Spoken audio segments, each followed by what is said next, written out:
আমার ছোট বোন বেড়াতে আসবে, তাই সকাল থেকে রান্না শুরু করেছি।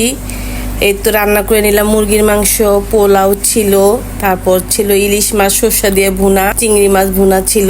অনেক কিছু রান্না করেছি কারণ আমার ছোট বোনের বাচ্চারা খেতে পছন্দ করে। আপুর জন্য আজকে মিষ্টি এনেছি। ওরা আসার টাইমে অনেকগুলো মিষ্টি নিয়ে আসলো, 3 প্যাকেট মিষ্টি নিয়ে এসেছে। মিষ্টি আবার ওদের খুব পছন্দ, আমার বাচ্চারা ওদের এলাকার মিষ্টি খেতে পছন্দ করে। এই তো মিষ্টিগুলো আমি খুলে নিচ্ছি। কালো জাম ছিল, লাড্ডু ছিল, চমচম ছিল। তো ওরা আসলো, বললাম মুখ হাত ধুয়ে না, আমি খাবার দিয়ে দিচ্ছি। বোনের বাচ্চাকে বোনকে খাবার দিয়ে দিলাম টেবিলে, ওরা খেয়ে নিচ্ছে। এটা হচ্ছে দা পোলাও, খেতে অনেক মজা, সাথে 2 পিস চিকেন। তাই আমি খেয়ে দেখি। অনেক মজা হয়েছে পোলাওটা,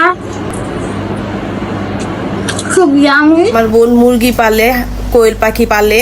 ও আমার জন্য আসলেই ডিম নিয়ে আসে। আমি বলি যে আমার জন্য ডিম তুমি এনো না, তাও আমার জন্য ডিম নিয়ে আসে। তো অনেকগুলো কোয়েল পাখি ডিম নিয়ে আসলো। আল্লাহ হাফেজ।